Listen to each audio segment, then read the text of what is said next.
design engineering. Today we have another instance of our distinguished speaker series, and it is a great pleasure to have you all here. We cannot welcome you today to our building in South Kensington, London, but here you get a sense of where we are. The School of Design Engineering at Imperial is at the geographic center of what used to be called Albertopolis, in honor of Prince Albert. Prince Albert and Queen Victoria wanted this to be a kind of Silicon Valley for the 18th century. And for them, this meant bringing together the arts and the sciences. Today, we have the Victorian Albert, the Natural History, and the Science Museums, next to the Royal College of Arts, the Royal College of Music, and Imperial College of Science, Technology, and Medicine. Imperial College alone is home to 17,000 students and 8,000 staff. And we have distinguished members of the college that include 14 Nobel laureates and 3 field medalists. Also, Imperial College is generally ranked amongst the 10 top universities in the world. Our school in particular is the youngest and has been operating only since 2014. And only recently we had our first cohort of design engineers graduating. We have a 4-year degree program, the Masters in Engineering, Design Engineering, as well as 2 double master's programs, including the Innovation Design Engineering and the Global Innovation Design. And these 2 are jointly run with the Royal College of Arts. One of the advantages of being a new school at a world-leading universities is that we get to build something new on the shoulders of giants, as they say. And our vision is to be a leader on purpose-driven research. This means that having a positive impact will always come first. And we focus this impact in 4 themes, which are of national and global importance: future mobility, sustainable growth, health and aging, and AI and data. Many of us work in more than one of these themes, and Mary Czerwiński's talk today will focus on the last 2. For example, within AI, particularly, we have a group developing technologies to help medical students recognize emotions in the patient's face during abdominal palpitations. And this is sometimes harder than you would expect. And this is an example here of how interdisciplinary work in our school is in bringing together people from completely different areas. So this project is led by Trish, who's a roboticist, and Nira, who's a psychologist. We have our staff interested also in designing interventions to enhance informed decision-making and improve patient outcomes, reducing medical errors. Here we have a system developed by Talia Porat to empower stroke survivors to better manage their health outcomes. And here we have a project by Rebecca Stewart building sensors into clothing and looking at social interactions while we are having conversations, seated conversations. Now, I would like to introduce you to the amazing Mary Czerwiński. I met Mary quite a few years ago through our shared interest studying affective computing, and was lucky to visit her group in Redmond several times. Also, since she loves tennis, she was able to come and visit me in Australia for the Australian Open. Mary is a partner research manager of the Human Understanding and Empathy Research Group at Microsoft Research. Mary's latest research focuses on behavior change and intervention design, particularly focusing on health and wellness for individuals, and also on productivity and mental health in the workplace. Her research background is in visual attention and multitasking, and she holds a PhD in cognitive psychology from Indiana University in Bloomington. And Mary has received many awards, including the ACM SIG-CHI Lifetime Service Award, and was induced into the CHI Academy Mary is a fellow of the ACM and the American Psychological Science Association. Again, I would like to apologize that her seminar will have to be a bit shorter than we had planned. She will have to leave at 4:30 p.m., 4:35, and we have about 5 minutes at the end for question Q&A. And this was due, regrettably, to confusion due to the daylight savings in the West Coast and here in London. So without further ado, I would like to welcome Mary. Thank you so much. Can everybody hear me? Yes. Great. Thank you, Rafa, for that introduction. That was amazing. I'm so happy to be here, and I'm so sad that it's not going to be a longer presentation. There's plenty more we can discuss after my talk. You can just reach out to me at marycz@microsoft.com. I'm more than happy to engage with all of you. But today I'll be talking about technologies for promoting.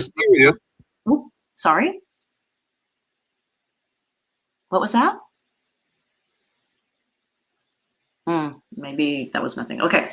I'll be talking about technologies for promoting emotional resilience and well-being. And my team includes Gina Su, Daniel McDuff, Cale Rowan, Javier Hernandez, and Gonzalo Ramos. Can't do any of this without them. My agenda, we'll just do an overview of stress and focus. My team's really focused on stress right now as a problem we want to solve. So you'll be hearing a lot about that. I'll also talk about digital interventions, what we've learned over the years. About 10 years now, we've been working on digital interventions for health and well-being. And I'm going to highlight 2 applications of our Sensei emotion sensing platform, Meaning Coach and Effective Spotlight. And I'll close with a little bit of the work we're doing on ethics around effective computing. So my group has always worked on productivity. For 25 years, I've been at Microsoft. We've worked on productivity. We're a company that wants everyone to achieve more in terms of their work productivity. But we've, along the way, noticed that stress gets in the way of that. The harder you work, sometimes the more stressed out you get. But we wanted to understand the ebb and flow of affect during the day, especially at work, so we can design tools to better detect stress and protect your focus, with the idea being that you're going to balance out trying to achieve more and yet having a healthier work-life balance. So eventually we built an affect sensing platform that we could use to build and design emotionally sentient systems, services, and agents. And I'll talk a little bit more about that as we go. And why focus on stress? Well, studies, it doesn't matter which study you read, actually. You can read any study, but every single study that has looked at stress in the workplace shows that it's the biggest problem we have in terms of the cost to employers, because stress causes absenteeism. It's worse than alcoholism, heart disease, etc., because it leads to so many comorbidities in the workplace that cost the companies money. But we don't even care about it costing the companies money. It's bad for the workers. So what we started to see over the years of us studying this is that multitasking, too much email, having too many back-to-back meetings, especially now, equals more stress, which equals less perceived productivity as well as absolute productivity and lower well-being. So this translates into dollars. So it's in everybody's best interest that we try to solve the problem of stress. In addition, especially now during COVID, mental health problems are the leading cause of disability, affecting over 1 billion people. Right now in Microsoft, we're estimating it's about 1 in 5 people are suffering from mental health problems due to COVID, and it's worsening. And research shows that people need a way to monitor and manage their mood, but they don't know how. So we just had the CEO of Mental Health America present at Microsoft a couple weeks ago, and she was saying that the calls going into their hotline have escalated so much during COVID, but not just in minor issues, in major psychological issues. So right now, this problem is particularly severe, and we need to build affect sensing platforms that can help people monitor and actually build resilience through coping skills that we could deliver through technology. So that's kind of what my group is all about right now. Our general method that we've been using across many years of studies has been, we usually get a cohort of information workers, maybe randomly selected through the address book in Microsoft or some other company, and we'll study them for between 2 and 4 weeks. Usually, we usually do this during the summer when we have interns or visiting researchers. We actually catalog their current levels of stress and any kinds of big 5 personality characteristics we can look at. We look a lot at neuroticism and impulsivity, but they're all 5 of the big 5 personality characteristics are something we like to look at. We like to look at job latitude, other kinds of things that characterize your job and your stress. Then we might put some sensors on you. Back in the day, 10 years ago, we definitely were putting sensors on your wrists and possibly heart rate monitors, etc. Then we would look at sleep. We'd ask you in the morning how you slept, or we'd look at your Fitbit. And then we log everything you do at your desktop or your laptop or your phone. So we look at what kind of apps you're using, how often you're switching between apps, etc. You probably will have told us in the morning what tasks you want to get done for the day, and you'll probably tell us throughout the day how you're feeling. And then at the end of the day, we'll do some kind of productivity scale in terms of how productive did you feel you were? Did you accomplish the tasks you wanted to accomplish, et cetera, et cetera. So it's invasive. It probably has some repercussions in terms of multitasking, because we do also do the experience sampling and ask you how you're feeling during the day. We try not to be too intrusive. But the median length of time for people on any computer screen is about 40 seconds. It may even be as low as 20 seconds on average these days. It's quite short. So you are flipping in and out of, computer screens about 400 times a day, which is constant multitasking and task switching. And we've shown that this increases stress. Email in particular, the more email you have and the more often you do it, whether you batch it or not, increases your perceived stress and decreases your perceived productivity. And this has all been exacerbated by COVID. So now, even though we reduced travel time because you're not, commuting, people are actually starting their workday earlier and ending it later with blurred boundaries between work and life now. So this whole thing has gotten worse. At the beginning of COVID, we saw that managers were working more hours than they ever had before. But now at the end of COVID, what we're seeing in our stress surveys is that individual contributors are actually feeling more stressed and working harder. So it's shifted a bit. People's computer setups, their physical setups, were bad at the beginning of COVID. They got better because companies paid for people to get better situations at home.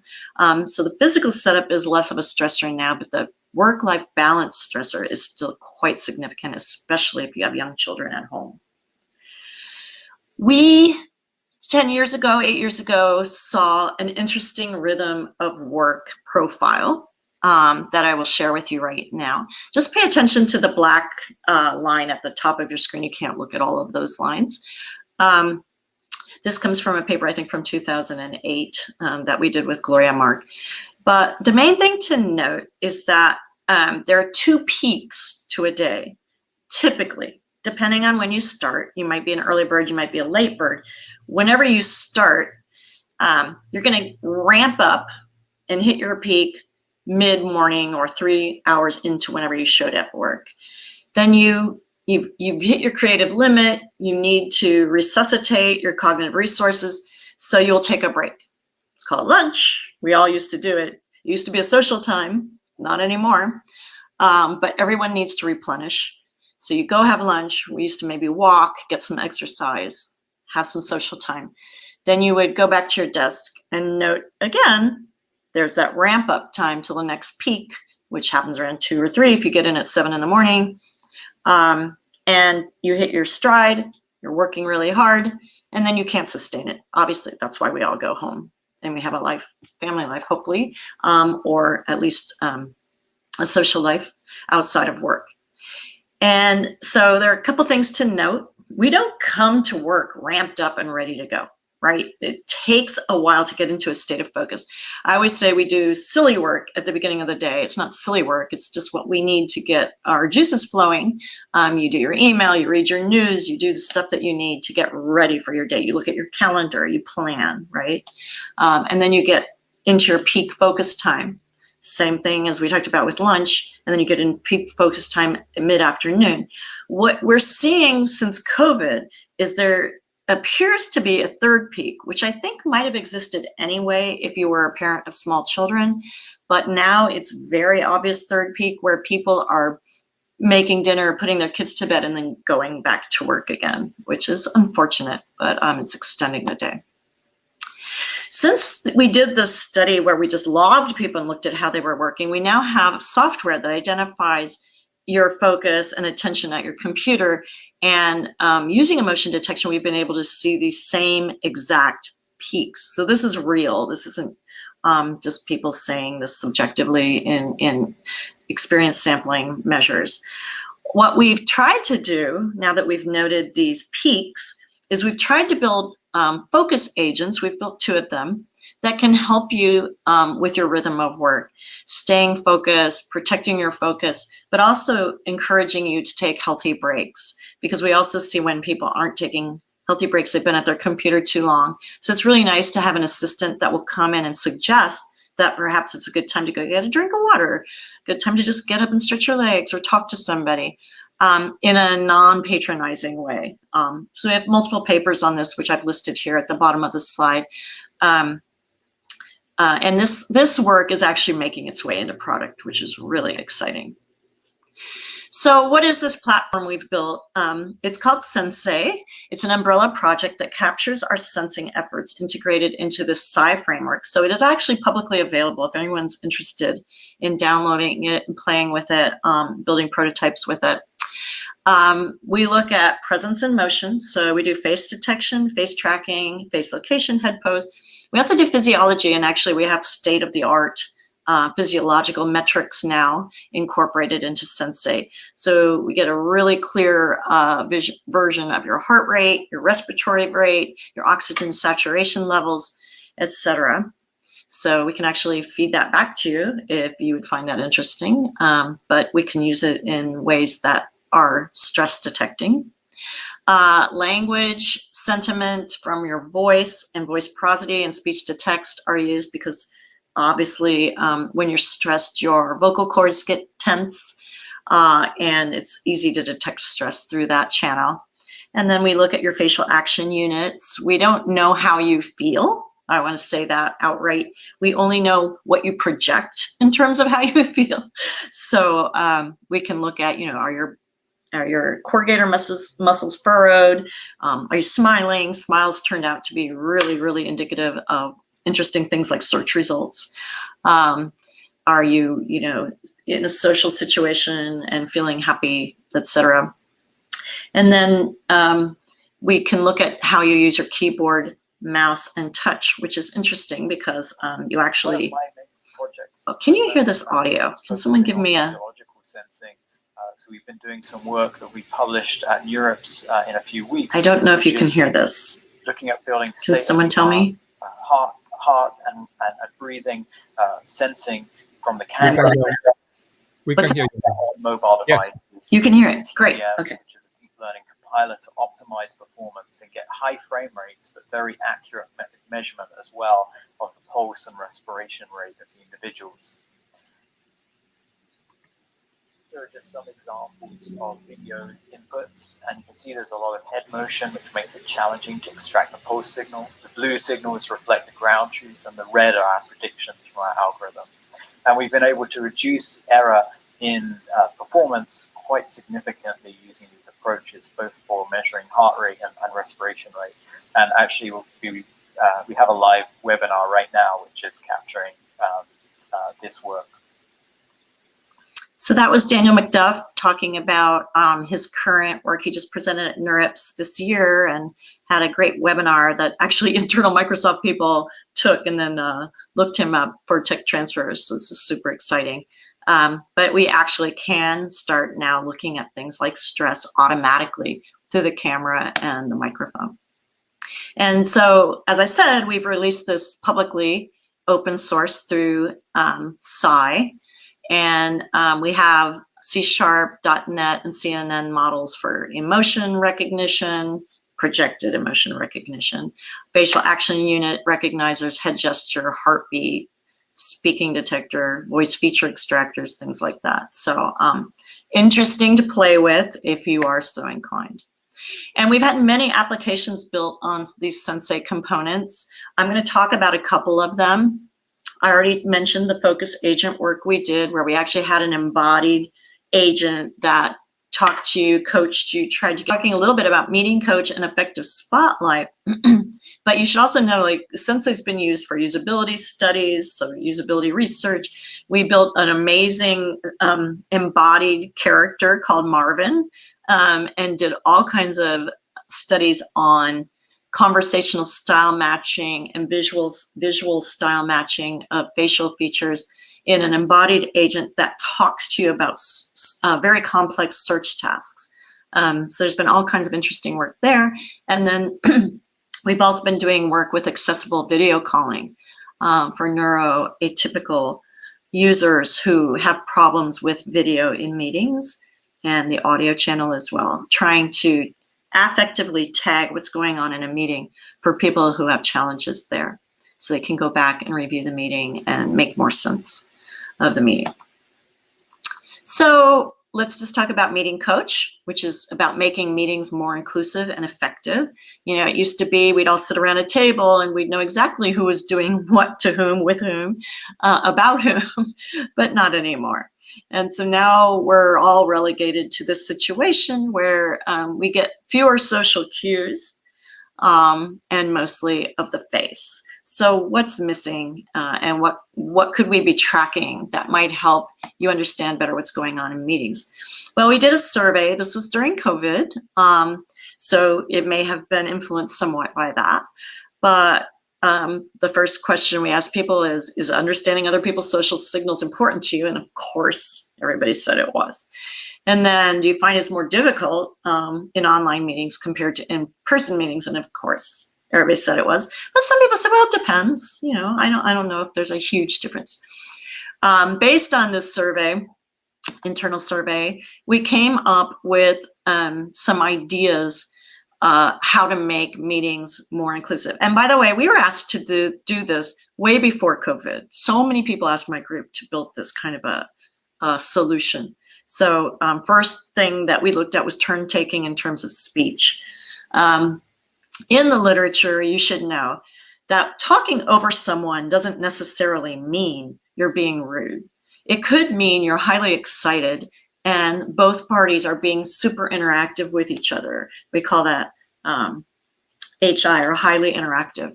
And then there are other speaking styles where people really prefer that you take your time, wait till your interlocutor finishes, take a breath, and then you respond. And there are conservative, highly conservative speakers that prefer that style. So just because you're talking over someone isn't necessarily a bad thing, is what I'm saying. But we are able to obviously track that. It was an easy metric to measure. We could also look at things like head nods and head shakes during meetings to see where there's consensus and where there is not consensus. And this turns out to be a really useful tool. So as you can see, I'm going through things that were easy for us to measure about meetings. Sentiment, obviously, if you're projecting happiness, you're smiling. This is my team. We're a smiley bunch. It's easy to detect. It's also easy to detect frowns and frustration. So that's something we could do. And so in the end, we have a Kai paper that's going to be presented in April or May, whenever Kai is, I think May. We built a bot that joins a Teams meeting and kind of tracks all of this stuff that I just walked through. We can find your face. We can kind of look at your facial action units, what you're projecting in terms of emotion. We can look at your voice activity, duration, and overlap with other speakers. We can look at the transcription of the speech to text, and we can even detect questions. But we can kind of get an overall sentiment of the meeting over time. and how much you participated in that meeting. We looked at 8 teams of our course of 4 weeks. All these 8 teams had opted in. Obviously, you would have to opt in to something like this. We did interviews, just as I mentioned in our methods section at the very beginning of the talk. We profiled them, their personalities, etc. We did interviews with them. We did surveys at the end of every week and after each meeting. And with their help over the course of the 4 weeks, we iterated a dashboard design that they liked. And unfortunately, the dashboard, as it is seen here, was only finished at the end of the 3rd week with their actual live data. So we didn't actually get to see before the intern left if we changed people's behaviors, but we got a lot of great feedback from them. So for instance, on the left side, you see your participation compared to everyone else's, and it's anonymized, but you get to see your own participation. And then it gives you a hint, like maybe you need to participate a little more, because our research has shown that the more actively you participate in meetings, the more inclusive those meetings are. And then also we show your sentiment. If you've been super positive during the meeting, keep it up, but we might give you other advice if you weren't so positive. And then we give you a little bit of a history view. So this was a 4-week study. So in this particular case, this person, we have 4 weeks of their participation in meetings, and you can see their participation was gradually declining, which is probably not good. And then we show you after the meeting your dashboard of that meeting. So similarly to if this meeting was recorded, and maybe this one is, I don't know, we show you the summary video with the transcript of the meeting, who spoke when. That you would get that naturally anyway, but you can see here below that, if you can see my cursor, we show you the overall sentiment, you versus the rest of the team. So all of these signals were actually compiled on your local device. We threw away all your speech and all your video and just extracted this sentiment here. So people knew that. They knew we were doing it that way, and they were comfortable with that, they told us. We can see consensus. So head nods, head shakes, as we talked about, and you can hover on any one of these little triangles and see if there was consensus or dissent, where the questions were, and then who was talking with whom when. So you can see overlap and talking over people, which may be a good sign, it may be a bad sign. The cool thing is, what the teams told us was they really liked this after the meeting, so much so that they would prefer to see some of their participatory status before they go into the next meeting. So, you know, when you're kind of in the waiting room before you join a meeting, they told us, I'd really like to see what I'm supposed to do better for my next meeting right before I go in the room. Makes perfect sense. We should totally do that. So here's what the final thing looks like in a bigger, clearer way, just so you can take a little minute to look at it. Lots of great feedback about even better features that we could put in here. Samiha Samrose was the intern that did this work. She did an awesome job. And on a scale of 1 to 7, a Likert scale of 1 to 7, you can see that the prototype did really well in terms of ratings, higher than average on just about everything. But you can see this last comment, the potential of the dashboard is huge, right? So there are better things we could probably track, and more important things we could probably track and turn those around for building better and more inclusive meetings, which we all want to see happen. So I think the main thing we didn't get to do was we didn't get to see if it caused behavior change. Like, did people actually become more inclusive over time? So that study still needs to be run, but I think there's a lot of goodness here already, and that work is continuing. So the second prototype I'll talk about is about audience feedback during presentations. So back in the day, you know, when I would give a Chi presentation to 2,000 people, you would see the room and you would, you know, hope that they were all so happy and excited about what you were talking about. Today, what I'm doing in front of you is this. I get nothing. I can't see one person. I have no idea if what I'm saying is clicking with you. I have no idea if you're agreeing or disagreeing with me at all. however fervently you are doing that behavior. So what we decided to do was use effective computing to try to pull out the most active people in the audience when you're doing a remote presentation and show them to you every 15 seconds. So based on head nods, head shakes, projected affect, even just gestures or behaviors, we can find a person in the audience if they have their camera on and project them to the speaker, which is what you're seeing on the right hand of the screen. So every 15 seconds, you'll see that person update based on whoever is projecting the most affect, consent, dissent, frustration, gesturing, etc. Obviously, this would have to be an audience opt-in kind of situation. But we've talked about other ideas where perhaps if you sit close to the front of the room when it's hybrid someday, you're going to be more likely to be spotlighted than if you sit in the back of the room. So there might be social things that we can do that kind of say whether or not you might be selected, just like in a TED Talk or something like that. And we did ask Microsofties what kinds of affect they would like to see from their audience members. It actually is interesting. People don't want to see if people are falling asleep. What they want to see is if people are frustrated, if they're confused, if they're engaged, excited.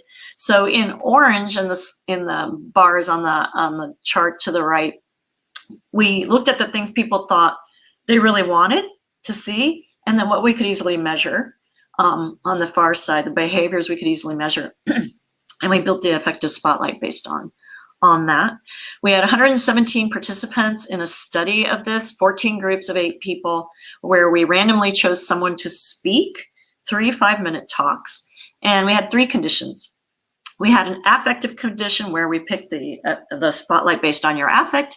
We had a random condition where we just picked someone randomly from the 8 people in the audience.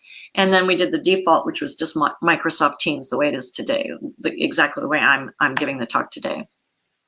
And what we saw was that not only was there increased ease of use, satisfaction, and potential future use, but it was amazing that there was such an increased awareness of the audience in the effective spotlight condition that people were able to rate their performance much more accurately in line with the audience.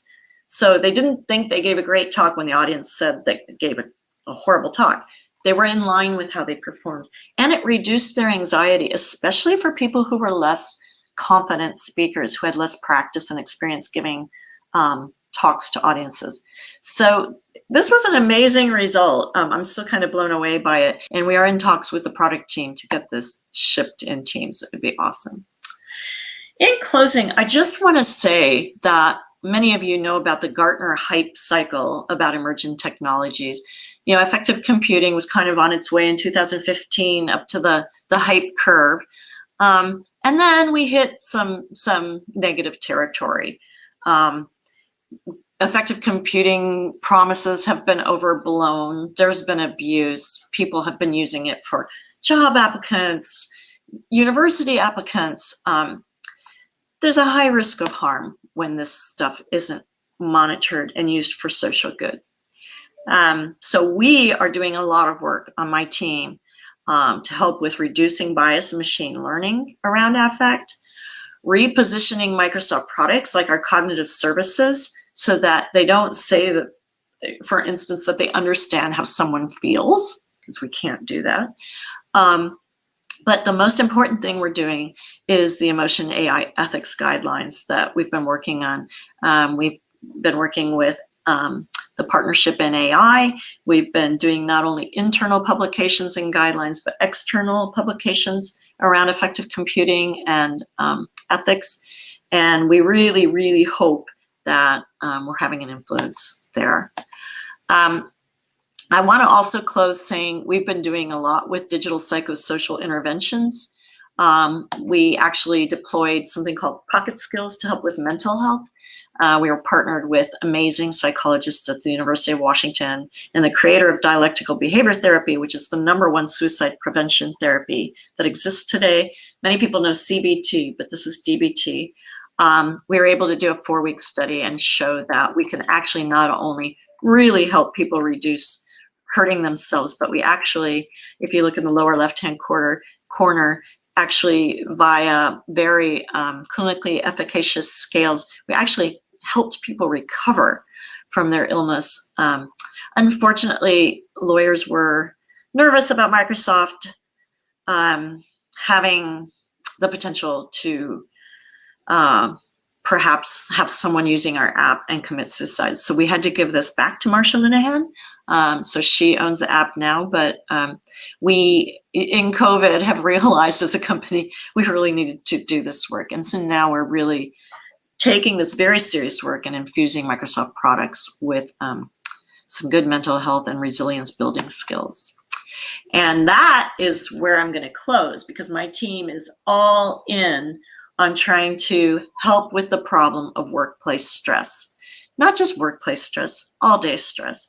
But we have this idea called M365 Care, where we're supporting everyone to achieve more by detecting when you might be stressed, predicting when you might be stressed, and trying to give you really good implicit coping skills.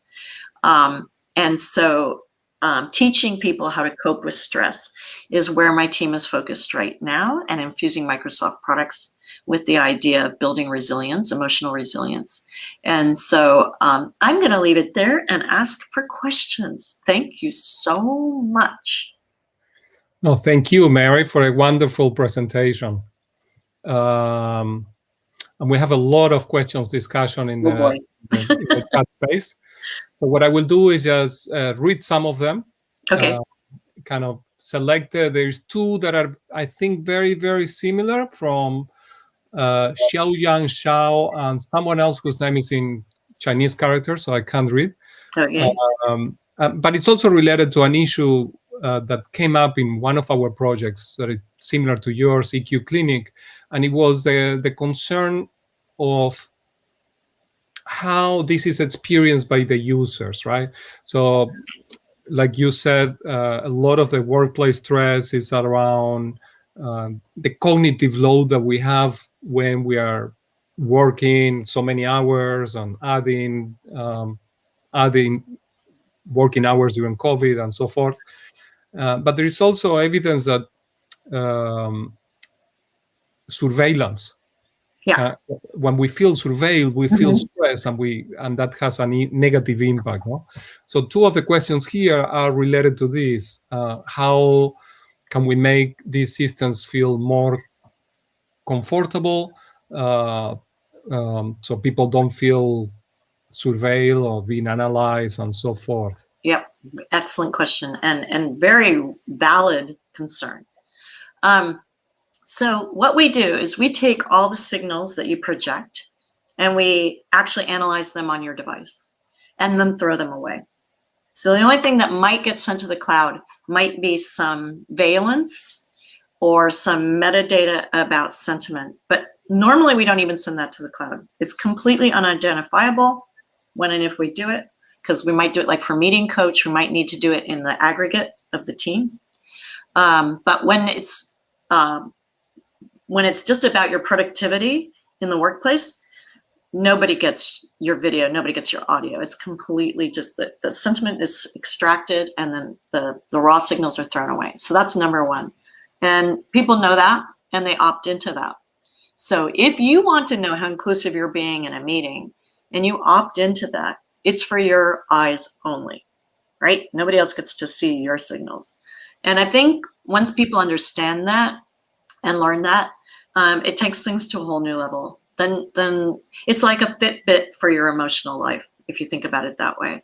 And it's for you to help you learn how to balance and mitigate the stress in your life. So I hope that answers your question. It is not about surveillance. It is not being sent to anyone else. It's being sent to you. Thank you. Elzbieta Siwi is asking, are you not scared everyone will become the same if we use a dashboard like this? If you know you haven't talked enough, you could be even more stressed. That's a really good one. As I tried to say, and maybe I didn't say it strongly enough, if you talk over someone all the time, that could totally be your personality style, and it's a sign that you're engaged, right?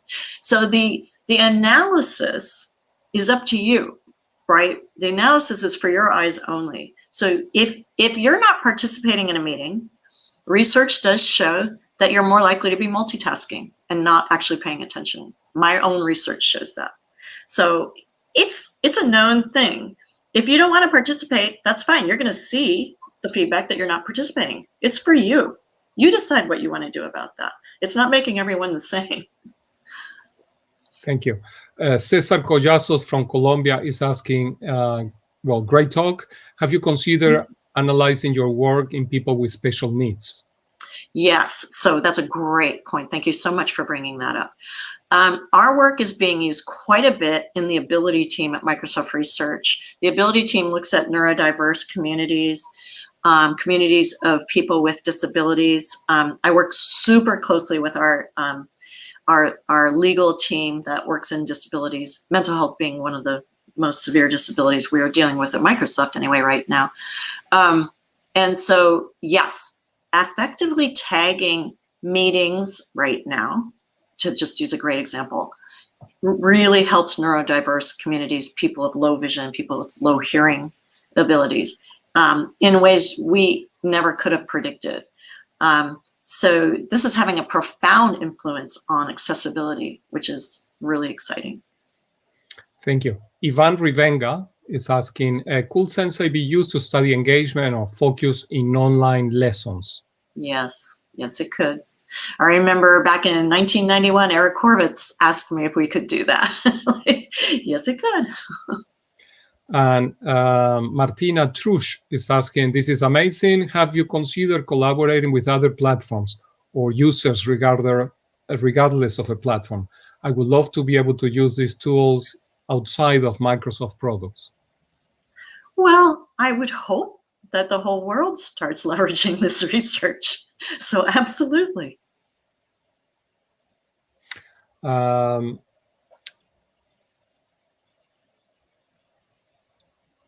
It's good if we don't have any more questions because I got to run. Yeah, I think we can leave it there. Mary, That's thank awesome. you so much. Thank you all for being so flexible with me. I'm sorry about daylight savings time screwing up my chance to spend more time with you. Thank you, Rafa. Thank you so much, Mary. Bye, everyone.